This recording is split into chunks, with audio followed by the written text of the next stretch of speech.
Welcome back. We are ready to hear public comment, and the first testifier is Professor Kostas Panagopoulos from Fordham University. Great. Thank you very much, and thank you to the board for this opportunity to present some findings from a study that we conducted in the context of the 2013 elections. I want to thank the Campaign Finance Board not only for this opportunity, but also for working with my collaborators, Don Green at Columbia University and John Krasno at Binghamton University on this research. The board was instrumental in working with us to help provide data and other assistance, as well as feedback and support for the project, and we really appreciate that. Couldn't have done it without you. We also couldn't have done this project without generous support and funding from the... Yes. Let me know if that's... Is that better? Well, great. Awesome. We also couldn't have conducted our research without the generous support of the Democracy Fund and the Open Society Foundation, so we really appreciate their support. What we were interested in looking at in this study is in whether or not we could stimulate small donors to contribute to political campaigns by encouraging them to do so using different nonpartisan messaging. And so the way that we studied this in the New York City elections in 2013 was to conduct a randomized field experiment in which we mailed randomly selected New York City voters with one of 8 versions of a postcard mailing that had 4 different messages on it. One of the messages was designed to encourage people to contribute on the basis of making their voice heard in the political process. A second message was designed to encourage them to vote on the basis of helping to counteract special interests and the influence that they have in their efforts in elections. A third message encouraged them to contribute by appealing to their interest in promoting their policy preferences, and a fourth message simply appealed to them to contribute on the basis of contributing as a civic duty. So these were 4 messages, and another element that we randomly varied in the study was to include some information, a sentence or so, about the New York City Campaign Finance Program. So just to give you an idea of what this mailing, what these messages would have sounded like, the first one, the voice appeal said, only 2% of Americans donate money to any political candidate. If politicians only listen to the people who give them money, there's a lot they aren't hearing. Make your voice heard. Donate to your favorite candidate in this year's elections in New York City. Even a small contribution will send a message to the candidates. Make sure the candidates are hearing from all Americans. Donate today. That message in some versions of in the alternative version that could have included information about the Campaign Finance Board, also that version also included, remember that New York City's Campaign Finance Program adds as much as $6 to every $1 given by city residents. That really increases the value of your contribution. So voters received, and that element was varied in each of the 4 messages. So there was, in essence, one of 8 messages they could have received via postcard mailing. We also created a website that and listed it on the postcard. So if someone received this postcard, they could go to the website, put in their address, and see who the candidates were in their districts or in any district, and they would have been directly to their website or to their campaign office, where they could have, we tried to facilitate these contributions by creating this website. So once again, I just would emphasize that this was a strictly nonpartisan messaging. We didn't encourage them to contribute to any particular candidates, but simply to contribute in the process. These experimental evaluations really took place in one of 2 contexts. One comprised voters in 7 targeted council districts that were especially competitive in 2013. In these districts, 12,000 individuals were randomly assigned to receive these encouragements, and there were 119,000 voters or so that received no mail that we compared them to. We also had an at-large district from the at-large sample from the remaining council districts. These voters were divided into 20 strata based based on their likelihood of contributing to campaigns in general. 8,000 individuals in the at-large sample were mailed these encouragements to contribute, and we had 857,000 in the control group that received no mailing. We measured our outcome using the New York City campaign's donor records provided by the Campaign Finance Board and summed all donations recorded after the date of our mailings were sent to voters, which was in the last 3 weeks of the election cycle. Our results, which at this point are still preliminary, but they do suggest that only one of the mailings consistently encouraged and stimulated contributing behavior. That was the message that encouraged donations on the basis of policy preferences. That message read as follows. Democracy, let's see, not that one. Every day our elected officials make important decisions about all kinds of policies, from taxes to education to safety and crime. Their decisions can affect us all. Candidates in New York City need your help to fight for the issues you believe in. Campaigns are expensive and every contribution helps. Do your part, donate to your favorite candidate who is fighting for the causes you care about in this year's elections. That was the only message that consistently and significantly increased contributions, although I should point out that the mailing had no detectable effect on the percentage of New Yorkers who contributed, but it did make recipients who did contribute significantly more generous in the donations they made. Those who received the policy mailing more than doubled the average amount they contributed. None of the other mailings, as I said, had any detectable effect on the rate or size of contributions, despite the fact that 4 of the mailings called attention to the matching fund system in New York City. So those are our preliminary results and suggest something about the motivations that might underlie contributing behavior. Further research is necessary to test these implications and these policy messaging more directly in other contexts.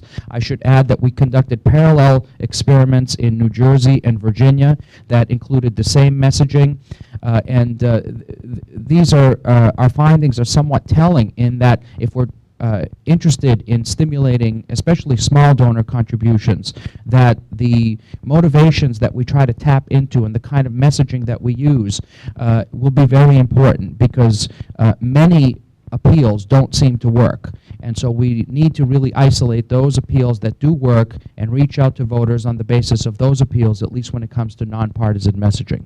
So I just wanted to provide this initial evidence and findings from our study, and I expect that we'll have more detailed results to follow in the future, and we'll keep the board updated. Thank you. Thank you, Kath. Thank you. Okay, did anyone have any questions? No, okay. Fantastic. You have a written study?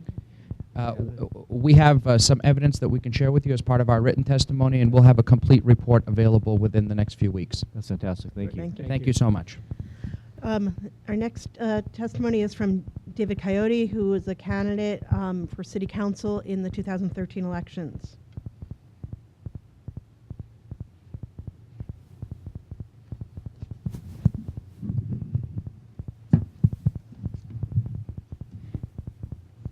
Thank you for giving me this opportunity to testify and to say a little bit about my experience and my idea in the last election.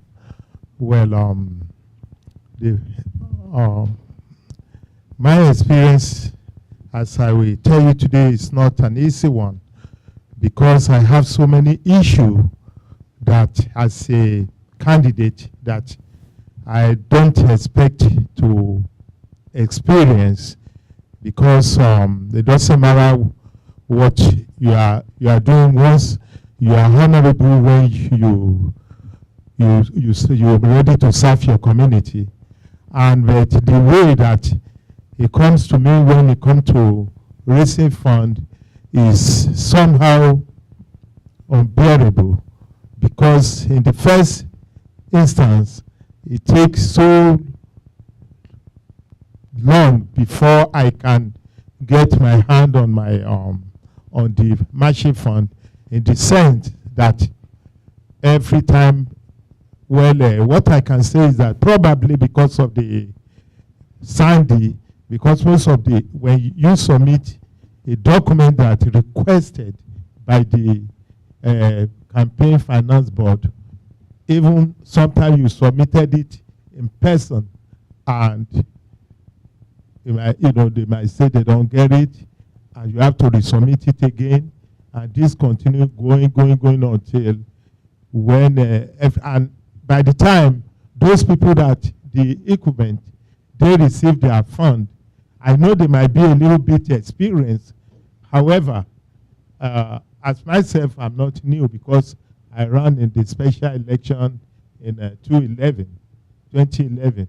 So I know what I'm doing at this time. Yet, I have so much problem that I couldn't get money to do what I have to do until probably 2 weeks before the election. And the other thing that I have to stress here is that I want to narrate another issue, that when you have a public fund and you use that public fund again, I'm talking about the equipment now, the people in the office that you want to run against, and they use the same money to knock you out of the ballot. This happened in 2011, which I sent a letter to the campaign finance board. I never hear anything about this issue. When my opponent knocked me out of the ballot with the public money, and I tried hard to make my own way to get my own fund, but it wasn't happening. Then this time around, that all the effort is made to knock me out of the ballot failed because I was fully prepared. Now, I can't get the money on time to do what I have to do.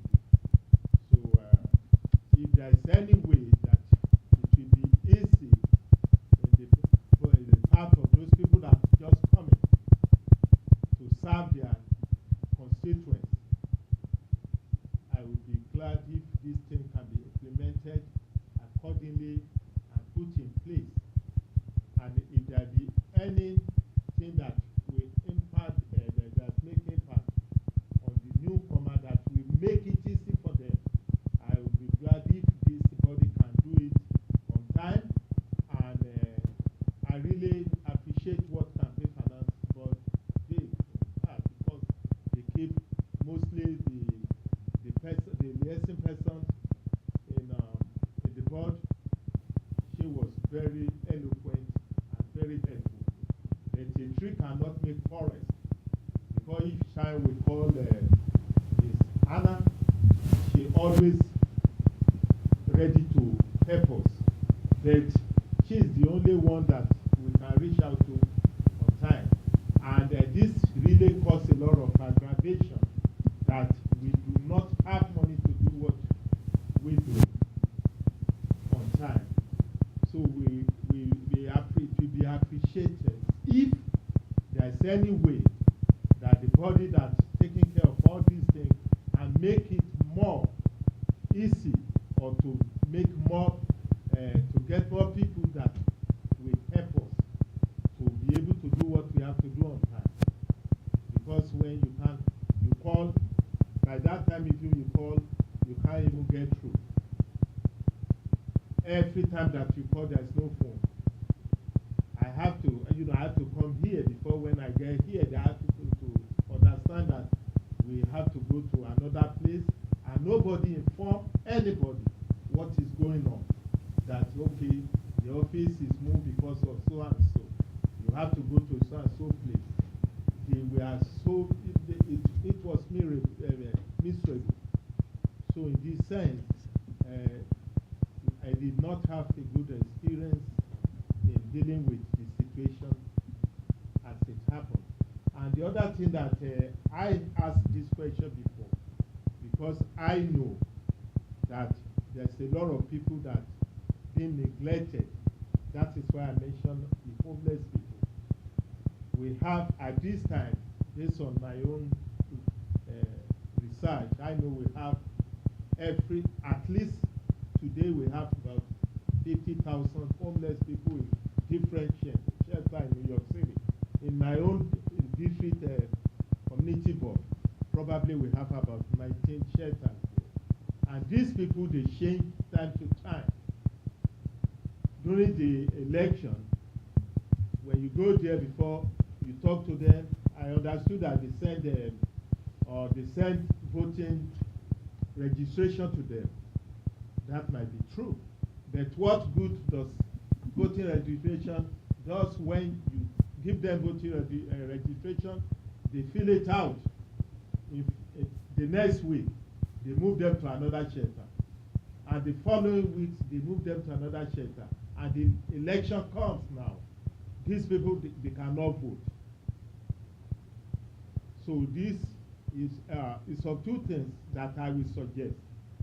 Probably, wherever, mostly when you can be designated as an homeless person, that wherever you are during that election will be your residence. Wherever you are when you go to the voting, any voting post that you go to, they should let you vote there to the candidate of your choice. Once you can prove that you are homeless and this is my residence at this time, they should let you vote, because it won't be fair to those people that they are citizens, they have right to vote, and they get to the voting post, they say they cannot vote because they are homeless. So this has to be addressed. That is one of the experience that I witnessed myself. And to make it make it short, we have to look out more to those people that just come in as rocky in politics. Because it's like when those people that here already, they are using their power to suppress those people that just come in. Despite the fact that the community want them, but they have money power and they get their fund on time. And so they can use this to suppress those people that are coming up. And if this committee can do something to make it easy for those people that come in, it will be highly appreciated. Thank you. Thank you, Mr. Coyote.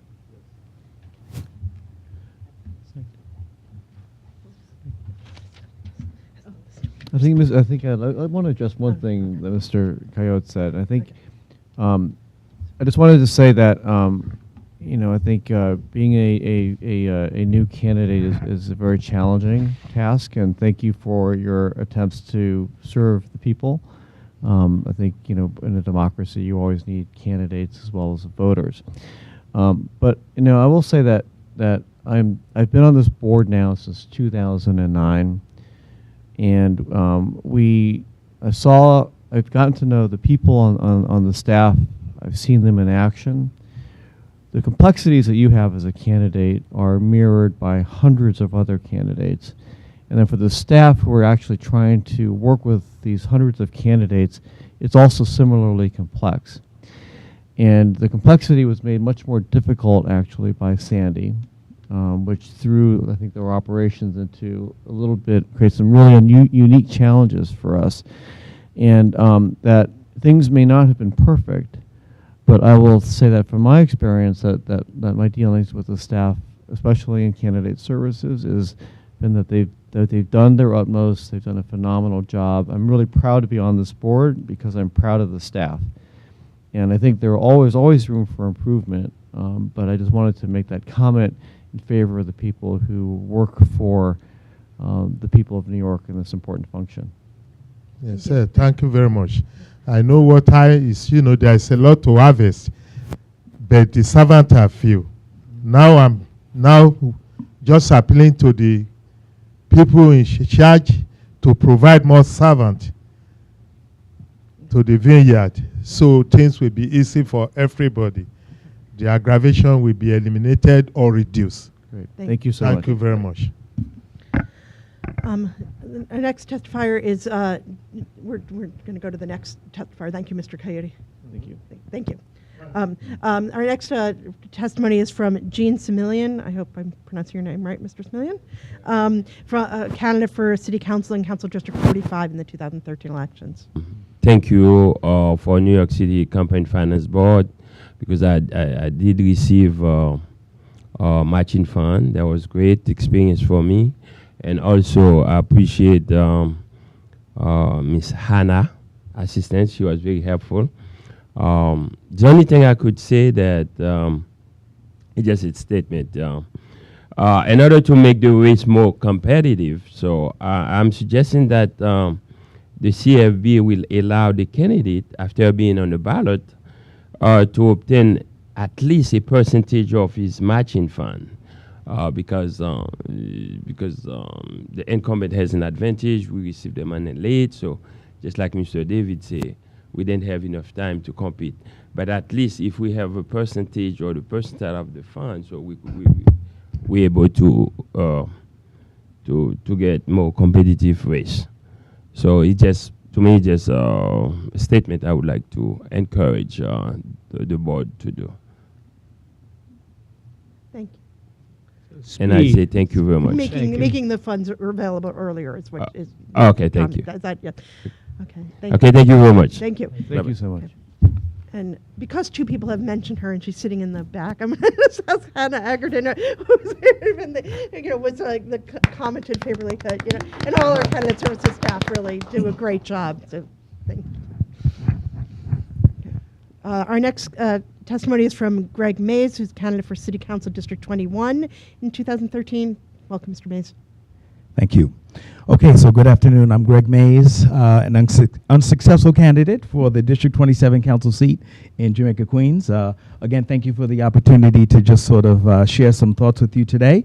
And I really would just like to share three thoughts. One, as a novice candidate, there is no way in the world that I could have run for the seat that I ran for without the support of the New York City Campaign Finance Board. That support really came in three ways. One, the training that I received, both compliance and C-SMART, was critically instructive to just sort of me learning how to be a candidate, quite frankly. The second way you guys were helpful was the candidate liaisons were invaluable to helping my campaign stay out of trouble. And I realize we haven't finished the audit process yet, so I'm going to knock on this formica right here. But both, Jack Beeson and Jordan Mavinsky were always available and always helpful. I was able to just sort of even, again, they just sort of kept me on the straight and narrow in terms of, I'd say, well, can I do this kind of fundraiser? And they'd say, well, I'm not really sure, that's a compliance issue, et cetera, et cetera. So they were both particularly helpful and always available. And finally, you guys were helpful in terms of those matching funds. I was just sort of pleased earlier to hear the gentleman talk about how the introduction of the matching funds have really meant that the city council now reflects demographically, ethnically, et cetera, what the city looks like. And I was thoroughly convinced, just being a part of that process, that was indeed the case. So it was just refreshing to hear someone just, confirm what I thought was the case. And as I went around and just sort of raised funds, I oftentimes shared that with people, that, the reason why I can run and while the council looks the way it does is because of these matching funds and the phenomenal just sort of 6-to-1 nature of it. That 10-to-1 would just even be more extraordinary, but the 6-to-1 was really fantastically generous. So that's really the first just sort of point that I'd like to make, that I could not have been a candidate without the New York City Campaign Finance Board, so I thank you for that. The second thing I'd like to share is that really, the late timing of the release of my matching funds clearly had the biggest negative impact on the success of my campaign. But I will say that, the late timing of those funds, of the release of funds, was my own fault.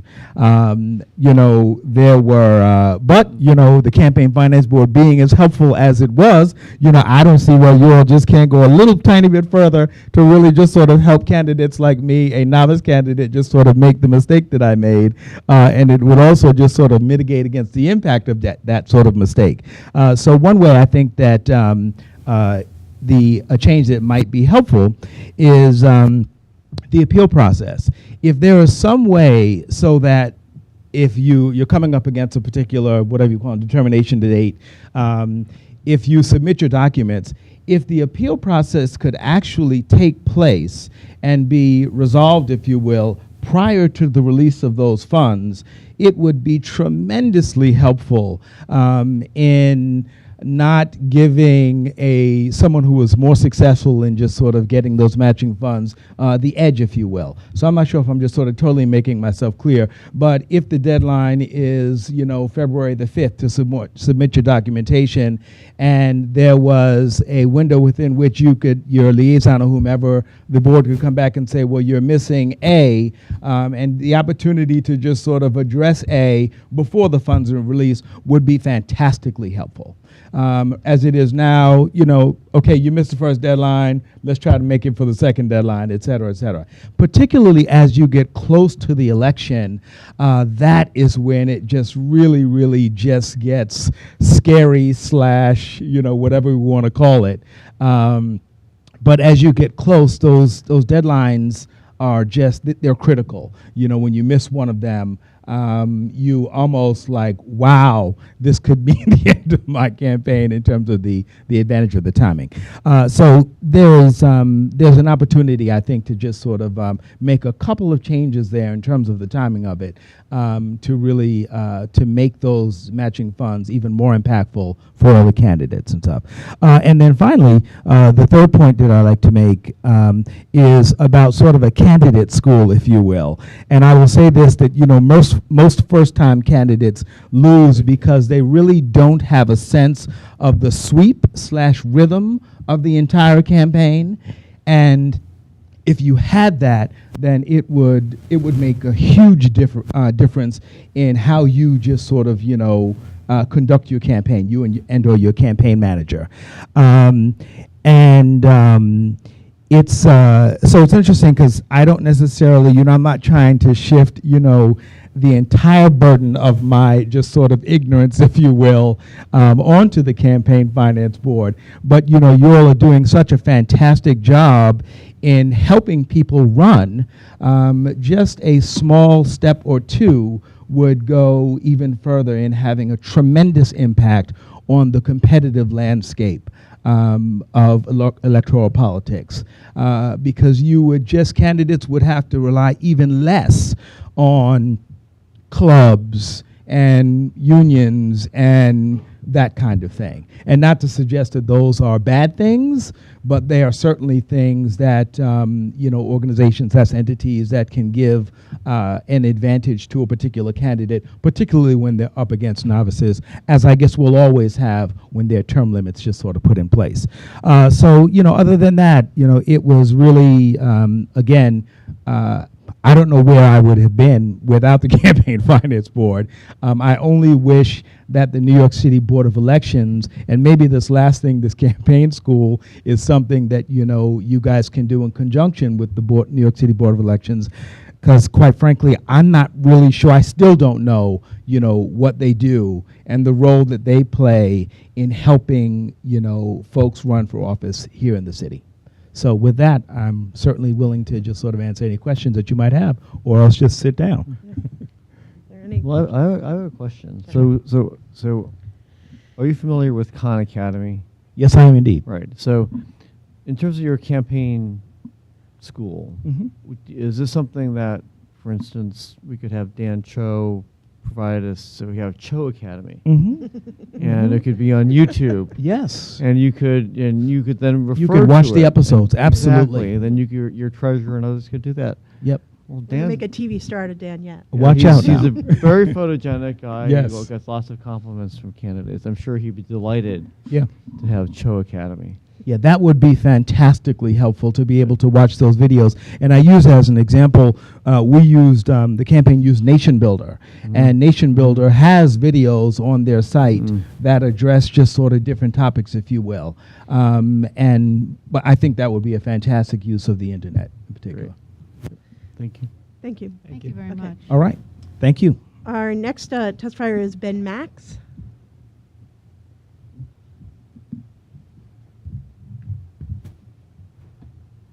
Hello.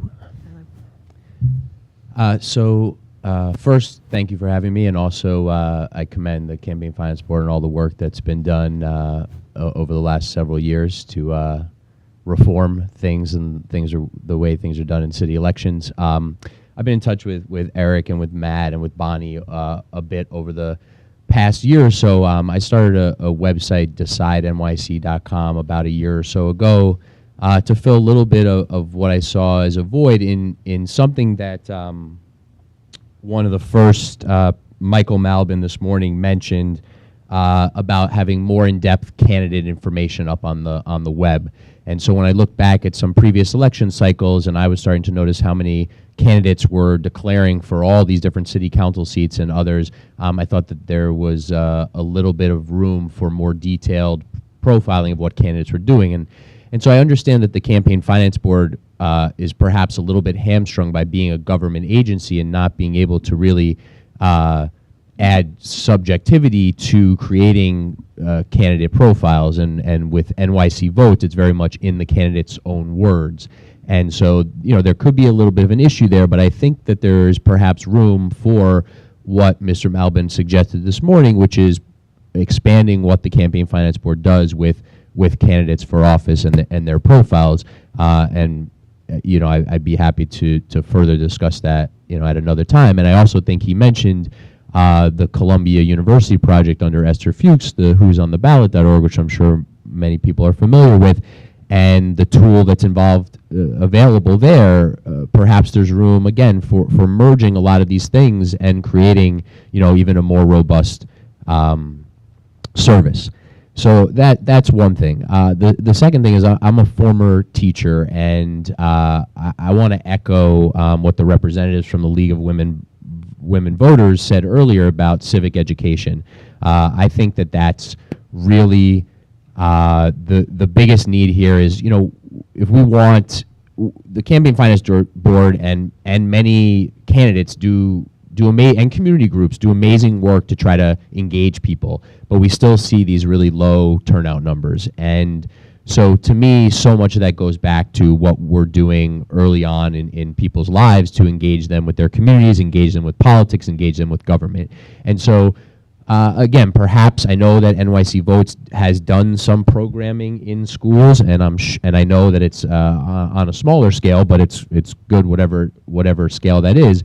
But perhaps there's room for really scaling that up. And now with a new chancellor at the DOE and a new administration, perhaps there's room for more partnership there and really seeing what can be done to grow civic education in our schools.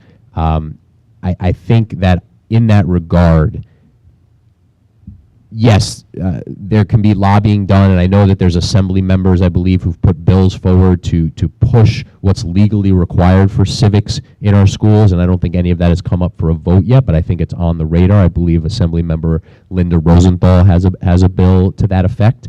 But so I think, there could potentially be a role for the Campaign Finance Board to lobby or work in that regard to push civic education in schools. There are things going on smaller scales, like an organization called Generation Citizen that does action civics in schools, and they contract with the DOE to go in. But again, they're doing things on a small scale, and these are things that we would want to, in my opinion, ramp up and perhaps even try to convince the New York City Department of Education to make programmatic across schools.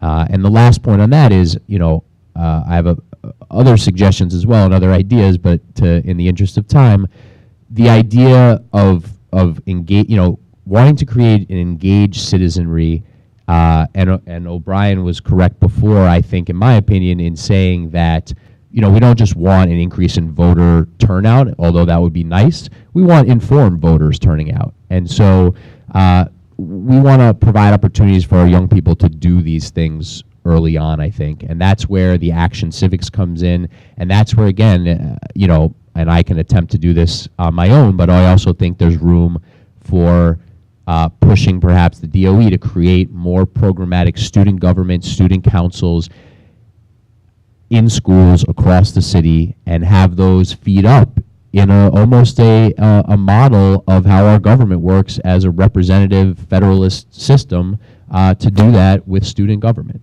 So I think there's a lot of room for growth there, and if we engage more people at younger ages, I think we'd see the benefits of that later on in life. And that's it. Questions? Well, would you suggest that civics be added to the Common Core?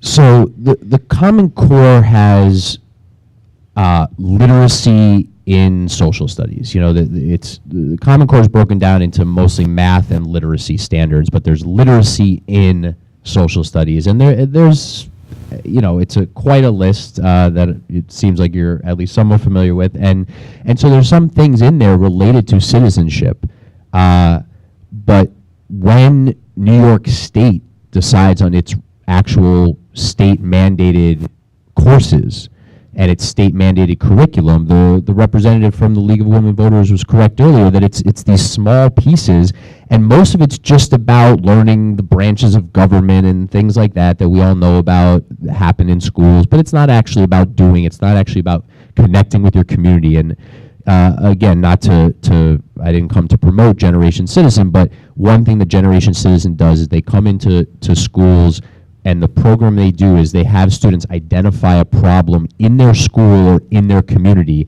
that they want to address. And that's not in the state curriculum. So, relative to the Common Core, I think there's a lot then that comes below that before you go from the Common Core to what actually happens in our classrooms. Thank you. Thank you. Okay. Next, we have O'Brien Murray.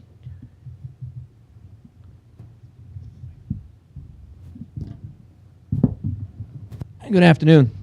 Thank you for, here's the afternoon now. Thank you for doing this today on a beautiful New York day. Huh? As you look outside, right, Commissioner?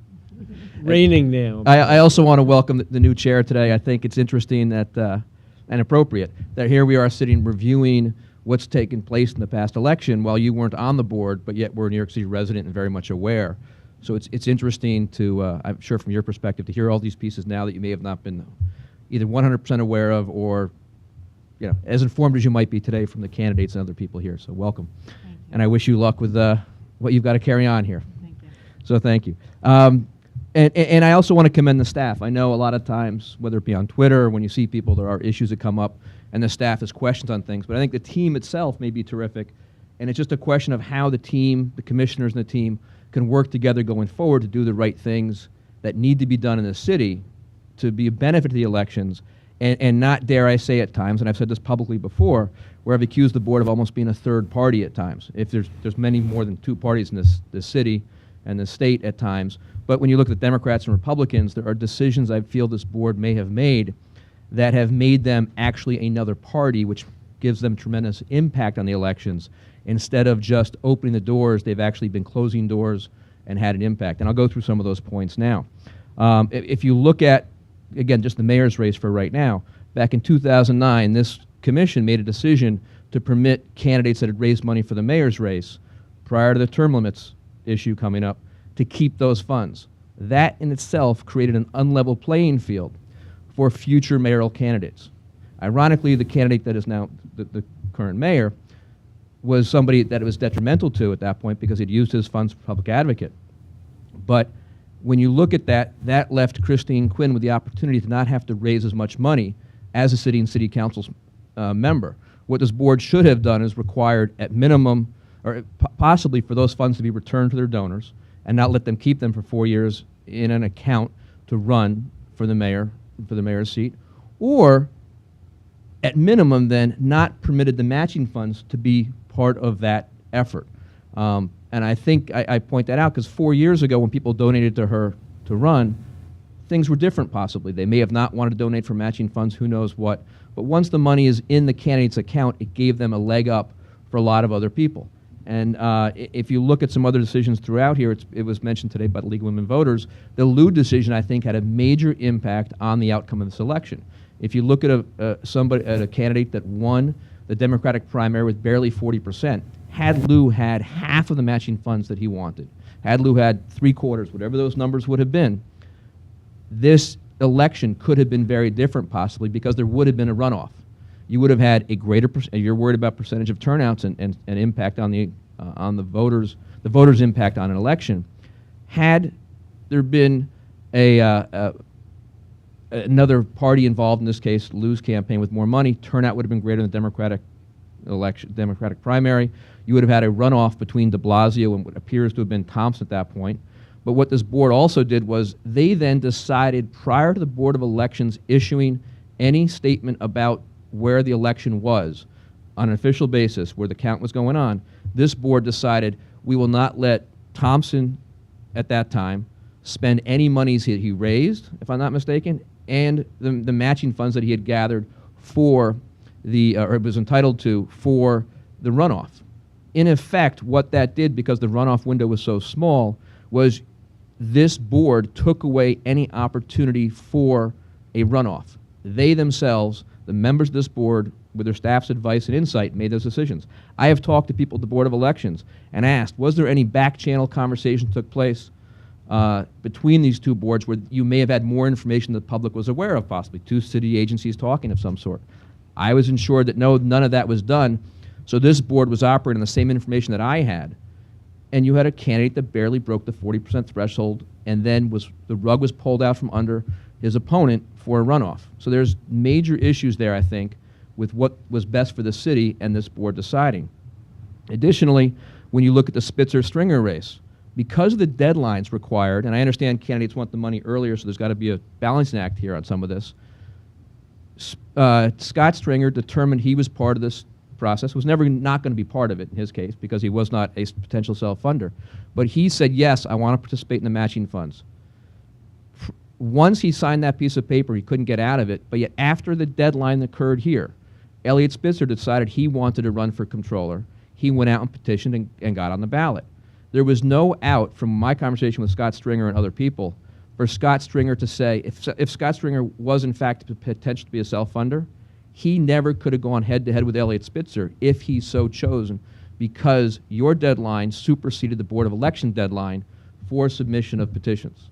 Again, another situation where this board had an impact on an election potentially that I think it really has to evaluate. And you may want to consider saying, if you sign, if you register and say you're going to participate in matching funds, if somebody changes what they're going to do. If you look at John Catsimatidis in this race, if John was not an early candidate and came up at the last minute, some candidates may decide they didn't want to participate in the matching fund program based upon how the playing field was set. And I think when there's no out for this, that's a problem. Let them return their matching funds, let them not take matching funds, but there's got to be something that levels the playing field without letting you guys be the determination of what's going on here. I was also the only one that I believe stood up publicly and challenged the anybody but Quinn situation. Now, I've worked for Republicans and Democrats in this city before and across this country, but I was the one that on November 1st, after public reports were out there, filed the challenge with the advance group, class, and Mayor de Blasio's campaign at that point, and some other city council races on what had taken place here in an independent expenditure. And I think when this board hadn't stepped up and taken action, that again was something that this board should have done early on to determine what was going on here. Even since that was filed November 1st, I filed with the federal government a Hatch Act violation based upon public reports against Ambassador Patrick Gaspard, whose brother works for the advance group. This committee this commission and their investigators should give these points as much investigation as they did John, Liu, and others. You have public records out there on the involvement of a U.S. ambassador in this race, after the fact when he was a U.S. ambassador, his brother working for one of these entities. Additionally, once these reports were filed, I received phone calls from other people saying, oh, you missed this and you missed that. If that's what I'm getting, and I'm not an investigator, I can only imagine what your investigators should be coming up with. The same thing happened when I filed against the ambassador. Other things came up, and people called me and said, you should consider this or consider that. I'm considering filing additional comments at some point here. I'm talking to the attorneys about that. But there are a lot of issues here that this board didn't address. And my other concern on this is there are people, there's a gentleman in the audience who's working with you right now, and I hear there's issues that go back to campaigns as far as 2009. With term limits in this city right now, you have a mayor that's here for 4 years, maybe 8 if he gets reelected. I think the public has a right to have this investigation done in a very swift basis and not drag on for multiple years and worry about whether or not this mayor was elected with outside influences outside the spending caps when you had issues of public funds being used on this campaign. Had he been a self-funder, it may have not been as big an issue possibly, but here you've got taxpayer money just going into a campaign. Additionally, with Scott Stringer, then once he wins the Democratic primary, John Burnett, a very capable candidate for controller, because he got in the race so late, was not able to qualify for matching funds. He didn't get in the race until May. He did the petitioning. He focused on that, couldn't raise the money to qualify based upon the parameters you set for a debate. He was not able to debate Scott Stringer in the general election because of not meeting those thresholds. He was yet a major party candidate supported by the Republicans and the Conservatives. There was unity. There was no primary, a qualified person. Yet, even though Scott Stringer received matching funds and taxpayer money for an election, he never faced a general election debate for what you guys had to do. And along the debates, again, with Scott Stringer and Elliot Spitzer, I know you guys set a calendar early, what you got to do for your partners for the debates, but CBS and Time Warner, we all saw this problem. I tweeted with your commission and your spokesman repeatedly during that period of time. There is no reason that CBS should have had that debate once that was happening. And I know you said, okay, the agreement was CBS would air only the debate. Well, as we all know from anything that's being promoted, once the station went dark and they played the Cartoon Network, no voters, the kids were watching it, but no voters were watching that Channel 2 News at night to hear watch the debate next week, watch the debate in 2 days. So therefore, there were people I know involved in campaigns that were unaware the debate was going to be on CBS and therefore didn't get a chance to watch it. Yes, it was on your website, but how many people go to a website to watch these types of things? It was supposed to be on CBS radio. Yankee game was rain delayed that day, so therefore it wasn't even on the radio that night. And you therefore had an opportunity for voters, a responsibility for voters to hear a debate. This commission did nothing. A week out, you should have come out and said very simply, CBS, if you're not on air right now, or Time Warner, we're going to let you air it too, but we're going to let another network step up and do it. But this commission, for whatever reason, decided not to change that or not to open the channels for other people to be able to watch this. I would also just point out in other issues, possibly when you look at campaign spending right now and you want to open the web and other formats to everybody else, there is a disincentive in any campaign to go out and prospect donors online. And the reason is, if I get $1 from somebody online and I get 6-to-1 matching, that's great. But with the campaign spending thresholds, wherever they are based upon city council races and other races, once you spend that $1 or $2 to try to get somebody, which is expensive to do for prospecting, that counts towards your cap. So therefore, what that means is you're staying in a very old school way of trying to reach out to people. And if you're talking about mobile phones for just making people want to come out and vote, you have to figure out how to open that opportunity for donors to come in that way too at the same point. On your website right now, I know it was on there earlier today, it still says, will you update your Flash player? I mean, if you're on an iPhone, they don't have that anymore. You know, there's no connection there. So there's something on your website you can't even see from these devices sometimes. I'm not sure what it is because I don't sit there and compare the two. I'm sure your tech people can tell you that. But there's something that's running by Flash on your website you can't see on an iPad. And if you're talking about the percentage of people that are on Androids, I don't have one, so I can't tell if that's an issue with them, that the Flash isn't the issue. But what other conflicts there are there, that's something you need to pay attention to. At any rate, I want to thank you for your time. I think, again, you have to remember that your job here is to try to facilitate the taxpayers' monies going to the campaign so that they can all participate in an election and be active candidates, first time or not. But at the same time, you shouldn't be the ones that step up and say, we're going to impact the outcome of an election. You want to help the process, you want to help the participation. But when it comes down to a vote, if there's a 100-vote difference on who wins and who loses, you shouldn't be able to point to this board and say, hey, so-and-so won because the board took this action or that action. So And the last comment I would make about somebody saying that city council has changed and reflects New York City because of this board, at the same time, we can't forget term limits had a lot to do with that. Because, again, there's the power of the incumbency. But beyond that, when you have somebody that is term limited out and there's going to be a fresh election with an open seat, that's where this board can step in and help people quite a bit. So thank you. Thank you. Any I mean, questions? just, we're not going to get obviously into the debate about the various judgments on Lou or anything else. I'm happy to. I understand. I mean, the record is far more complete than has been suggested. But putting all that aside, I just want to make clear on things like the advance or whatever, the fact that you haven't heard does not mean that things are not happening. Has there been a connection between you and the federal government with my other I've said complaints? all I am allowed to say. The fact that Okay. you have not heard doesn't mean that things are not happening. Okay. There's also, I think, I just want to actually add something, which is that there's not just an implication. I mean, you've come out outright and said that we are making decisions to affect the outcomes of these races. When you are explicitly suggesting that we actually are making decisions biased in favor of a political outcome. And I just have to say that I just find that a really an objectionable statement, because after my experience on this board and seeing all of the endless thoughtful deliberations that happen, including among staff and at the board level, that we may look at the implications of the decisions on the outcomes, which concern us a lot. But we have never made a decision to favor a political outcome ever. I did not use the word "to." I used the word that the actions had that impact. So I'm not accusing any individual or the board of intentionally doing so.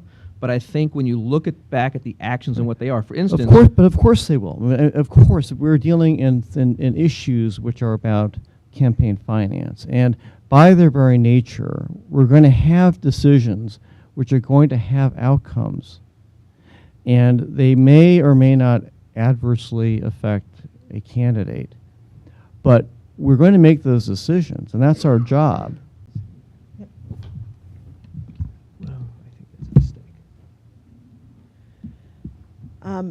Our last testifyer, sorry, is Lucy Coutine. Sorry, got distracted. Welcome. Hi. I'm Lucy Coutine. I live in Brooklyn. And I thank you for this opportunity to voice my thoughts. And I'm just going to pretty much straight read what I wrote here. My expectations for matching funds that my preferred candidate would receive what he was due was denied.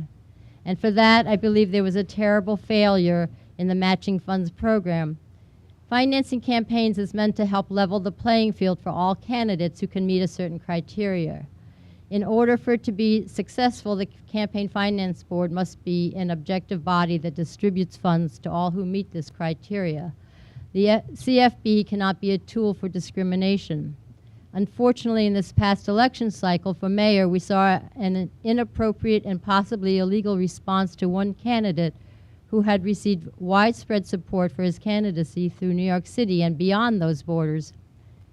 This denial of funds was made more distasteful due to the fact that two of the CFB voting members had contributed and helped raise funds for one of the competing candidates.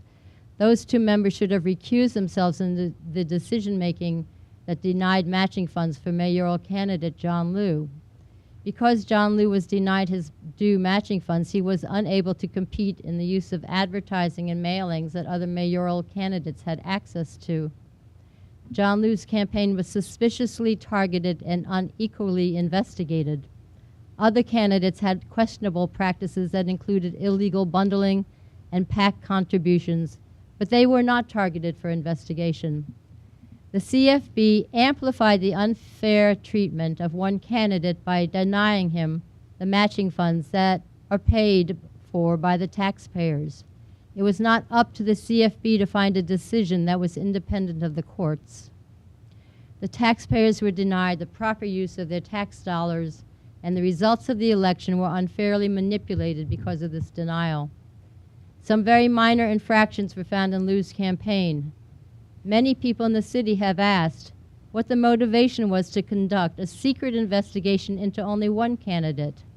Without an equal investigation and sting operation conducted to every candidate, how would the public know what practices were conducted in those other candidacies? How would the CFB know? John Liu himself is never accused of anything, yet the CFB took it upon themselves to be the arbitrator to punish his campaign. The CFB's action has contributed to the jaundiced and cynical view held by the public, contributing to the feeling of being disempowered from the political process. This is the opposite of the intention of matching funds, which is meant to empower the choices made by the people. We were all disenfranchised by the decision made by the CFB, and their actions look to be governed by political considerations. That's the end of my testimony. Thank you, Ms. Coutinho. Anything else? Thank you.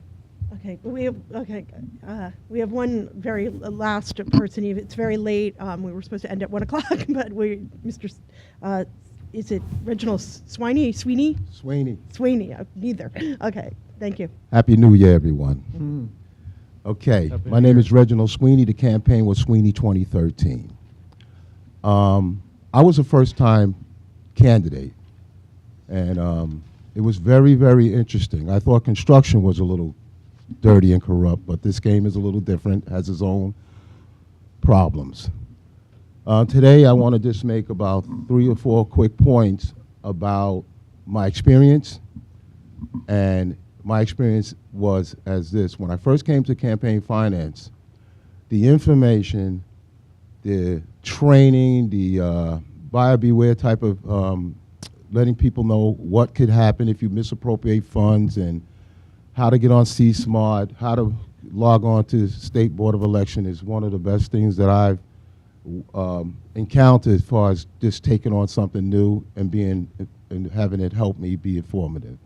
There was a couple little kinks with me. I had a great guy in the beginning, then, I got switched over, but I'll leave that for another conversation. But one of the things that I'm really, truly concerned about, is funds.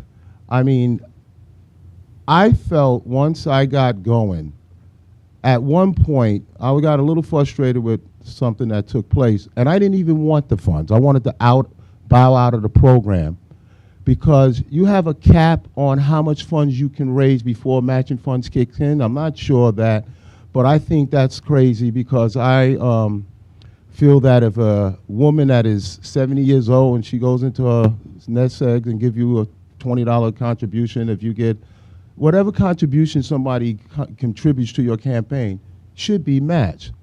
Once I didn't realize that was going to happen, I decided to use my own money. And I was trying to run a grassroots campaign, and I learned really, real fast that you need to do fundraising and do it and raise money to get the matching fund. I felt that if you raise $5,000, you should match $5,000. So that's my opinion on that. How funds are matched, it just should be, if you raise a certain amount of money, it should be matched. I really don't even like using taxpayers' money for this because I believe that if you really run a strong campaign and you're connecting with your constituents, and I think you can actually run a campaign. As far as the city council race is concerned, in my opinion, less than $50,000, but some people may have other thoughts. I brought today the mailing that was bombarded my district and my race.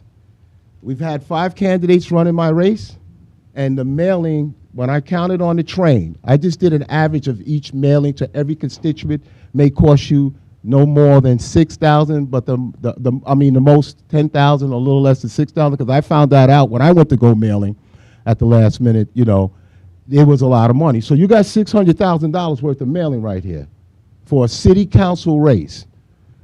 And most of this mailing came from, as you're going to touch on at 2 p.m., independent spending, bringing them out of the dark. There should be a cap on any, whether it be union, philanthropist, anyone, when it comes to a city council race, and maybe you can look at certain races, how you can cap this type of influence. This will distort your program going forward. You should put a cap on any independent spending that is aiding a campaign, or even if the campaign didn't even ask the person to even mail these mailings, because it really made my race totally unfair. You should look at when there's money left over or whatever. I see a lot of guys having either victory parties or losing parties. They use the money, whatever.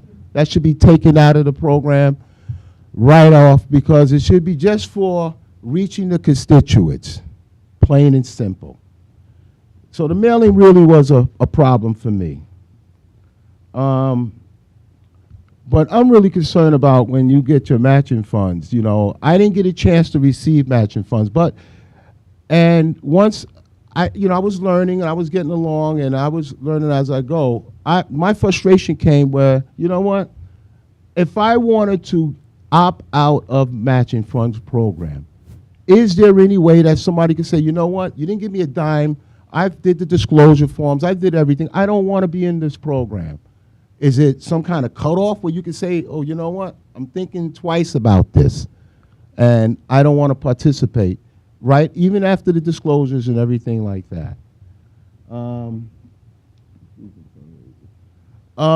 Your website never stays up, because when I went on the website and I was getting information really at the ready, because I really didn't have a chief of staff and all, I wanted to find out if there was an American way of ethics and honesty, and just a candidate going out, getting the petitions, a candidate going. I couldn't do everything, and I learned I can't do everything, but I didn't want to be told, because when I looked at some of the candidates that was running against me, I saw where they were putting their money. Before the primary hit, one guy gave $5,000 to an attorney. I mean, nothing happened yet.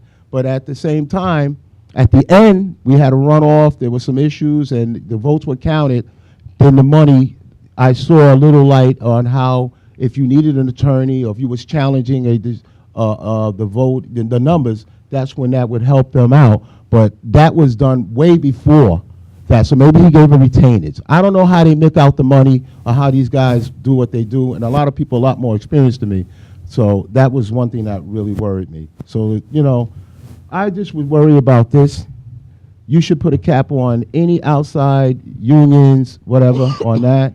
And then my other thing, because I'm a little nervous, but I'm not, you know, I was rushing the snow. I thought you guys were going to cancel, but I made it. But when you start talking about technology and you want to use technology can't be like the Affordable Health Care Act websites. Your website is down now, because I was trying to call. That's a problem, because I didn't get into the voter's guide. I didn't get a chance to participate in some other things because whatever reason, but we didn't make it. Loading up the information. I was typing it, and then I would lose all the data. So if you want to plan on using technology, you got to make sure that you do your maintenance at a certain time, preferably weekends, maybe once a month. I don't know. I know you guys give out a lot of money, so you really want to watch everyone. But to close, to sum up everything is I had a great time running. I am who I am. I look who I am, but I felt some things were a little. I wasn't happy with a couple of things at the end with the assistance I got. I got so frustrated I was asking for the supervisor. I wasn't happy. I'm actually waiting for you guys to audit me so I can just say that I did everything right based on what you taught us. And anybody that violates your rules and regulations should go to jail immediately, because you are actually telling us what could happen. Try to do the right thing. You give us great assistance.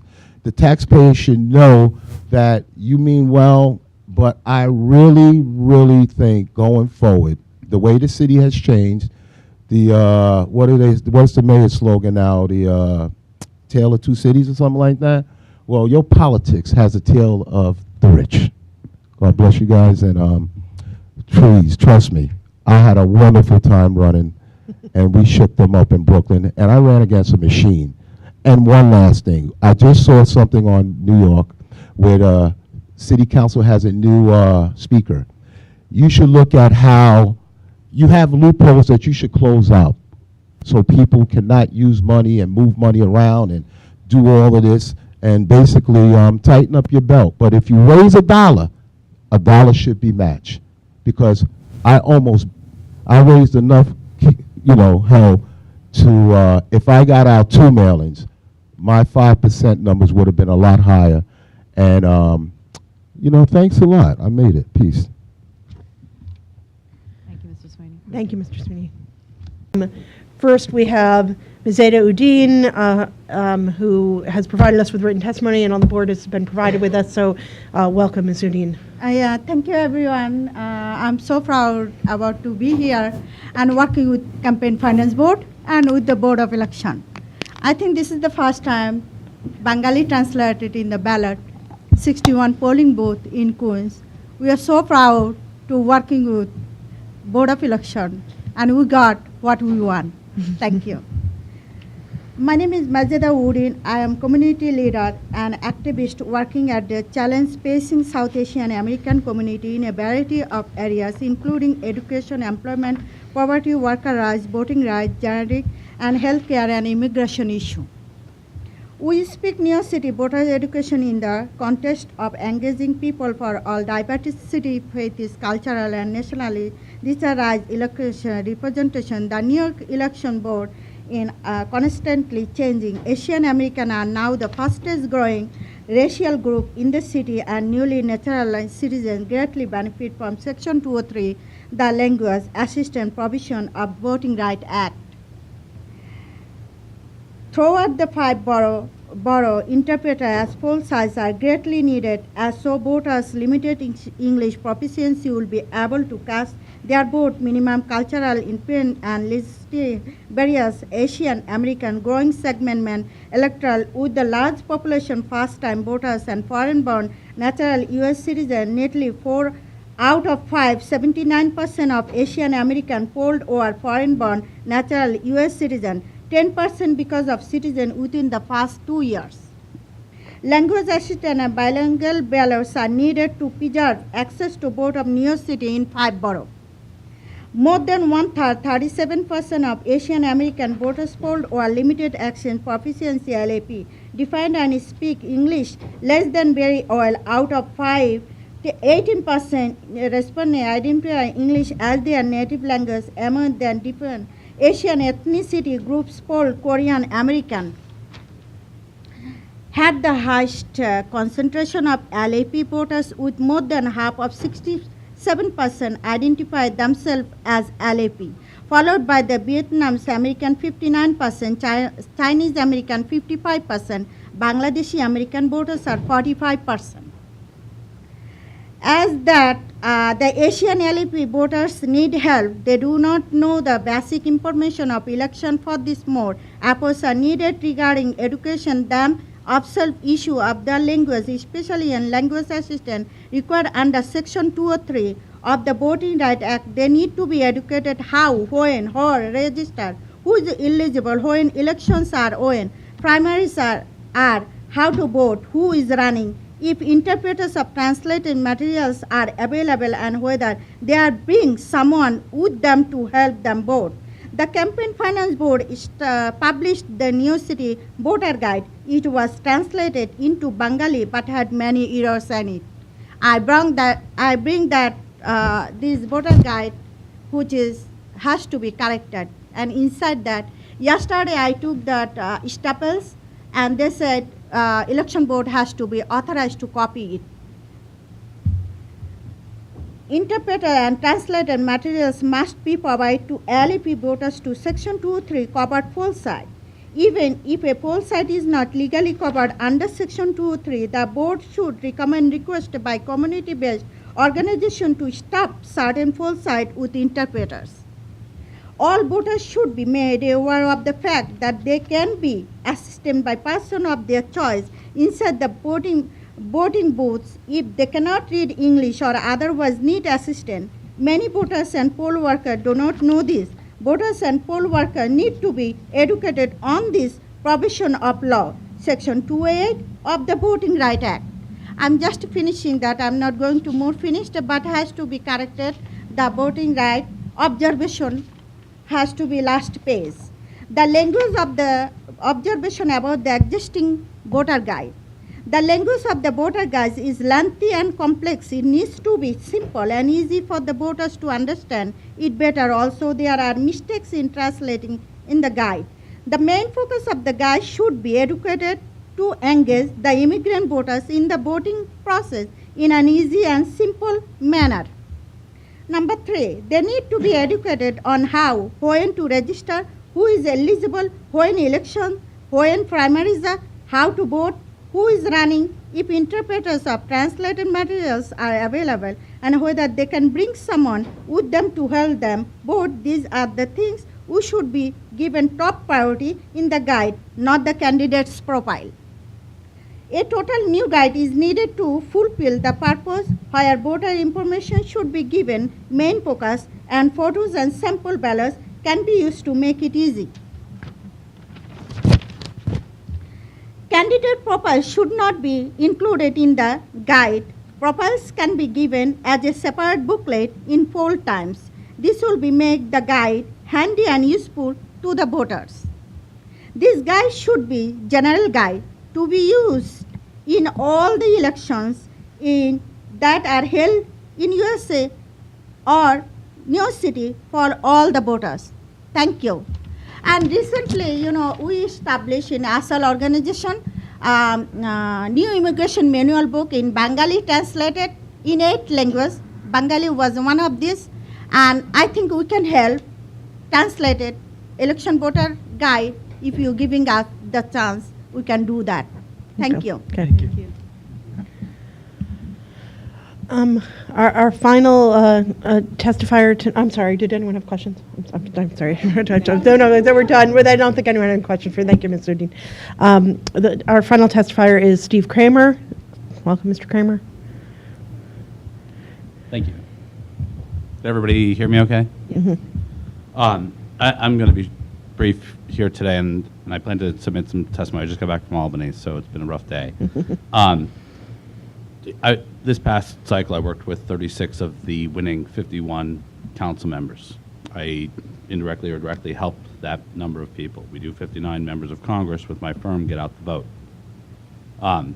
So I stand before you today as someone who has a lot of experience within the campaign world, having dealt with the Board of Elections and the the Campaign Finance Board here in New York City on almost a daily occasion in many cases. I can tell you that the CFB does an excellent job. You really, from a candidate services and from being able to work with the treasurers, I think you really go the extra mile, and I personally appreciate it. I did not find and do not find that being the case at the Board of Elections, which I have separate specific issues with.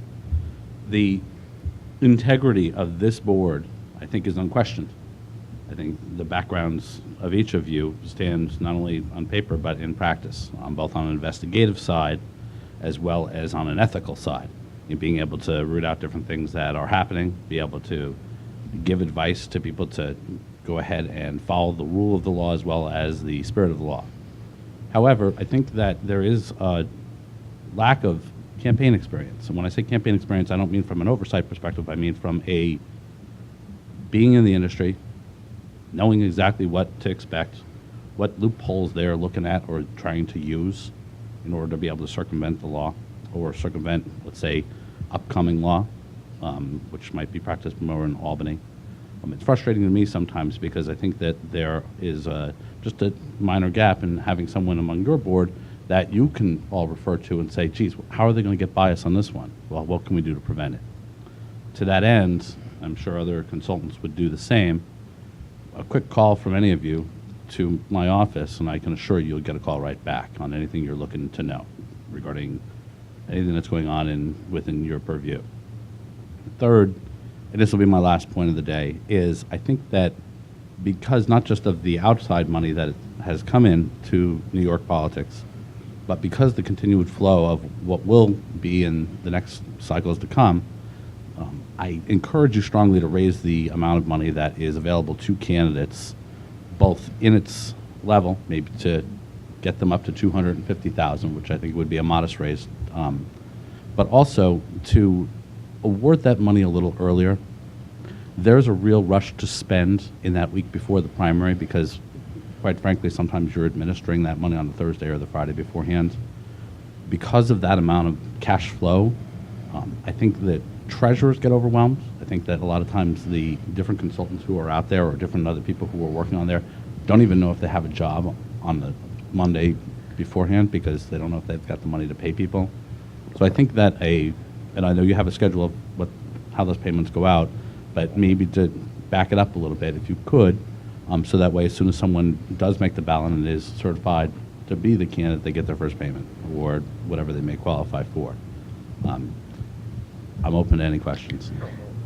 Does anyone have questions? I actually have a question about that timing because it's something that we've talked about here. And I mean, we generally give the payments pretty much within a day or so of the Board of Election certifying the ballot.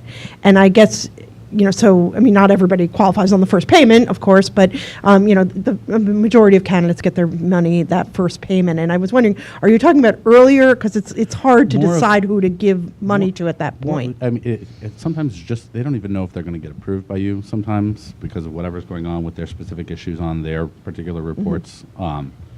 Having a faster, okay, you're going to be able to be approved by this time, we know this is going to happen. It gives them an opportunity to be more genuine with the people that they're working with on the other side. But by the same token, having more money available to them, let's say even earlier, and having the smallest of the payments come at the last portion, if that's possible. I know that works out that way sometimes, but I can tell you from a campaign flow, having all of that money come in from that last week of July or maybe sometimes the first week of August when everything is certified and maybe they passed the judge or whatever they had to do to stay on the ballot. I think it's incumbent because now you have everything being spent at the end of the summer in a short window where not everybody's here, so what everybody does is back it up to the last 2 weeks, and then it becomes a real mess. And then the after portion, and I'm sure Susan and some of the other people today have spoken about this, it gets messy, and that's why you need that form afterwards to see where that money got spent, even if the public doesn't get to see it until afterwards, which is unfortunate. Yeah. I hope that answered your No, that question. did, yes. Anybody else? I actually kind of was hoping, Richard, you were going to ask me a question. I've never been asked a question by a Watergate investigator before. So that would be great. So thank you. Okay, thank you very much. Okay.